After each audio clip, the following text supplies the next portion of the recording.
Ti chiameremo Zanna Bianca. Diventerai il più forte cane da slitta. The eyes of one thing are really amazing in this movie. I want to know, how did you find that look so cute and so wild? Well, that's, I guess it's, for me it's very technical. I have to find the right color for the eyes.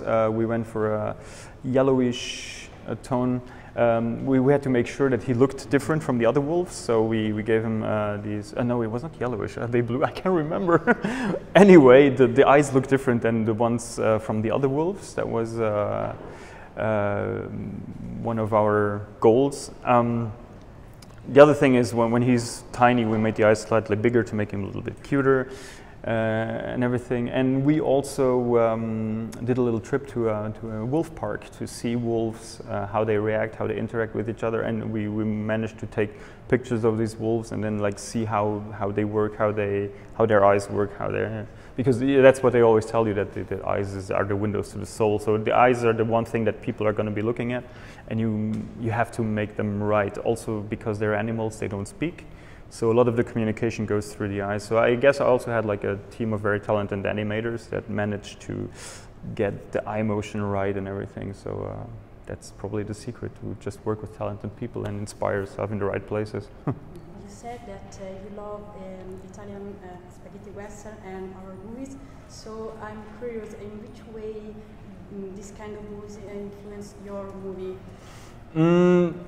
Yeah, like I said, you don't want to put too much of, say, Italian horror movies into a kids movie, but there's like always like bits and pieces. Like I said, I'm a big fan of the way how people like Mario Bava lit their films. They were always very expressionistic lightings, and I just found that one scene in my film that really required that type of lighting, and I went back to some of his films that I looked at and I was like, okay, this is what I want. For example, the Sergio Leone film, I will just take a certain framing, just be close to on the eyes, like the typical thing. I also watched a film called Il Grande Silenzio from Sergio Corbucci, which is a western that plays in the snow, which doesn't happen too often, and we had a western that plays. For me, White Fang was always a western. I envisioned it as a western, so I went back and I looked at westerns that play in the snow, and this was one of them. And obviously, Il Grande Silenzio is a very violent film, which has no happy ending for those who have seen it. But there were bits and pieces that I could take. It has actors like Klaus Kinski, who has like this ugly face, that I could use certain things to put on Beauty Smith, and so on and so on. So yeah, these are the influence. But you will not notice if you don't know that. So I guess it's very subtle.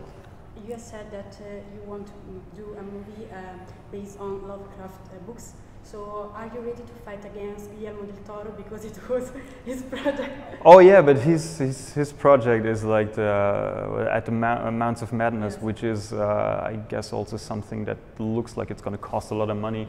But H.P. Lovecraft has written adventure stories that are huge and others that are more intimate. So the idea would go for something that is more intimate and that costs less money. But yeah, so we'll see. Okay, thank you so much. Thank you. A ottobre, Zanna Bianca torna al cinema. È arrivato il momento di dimostrare chi sei.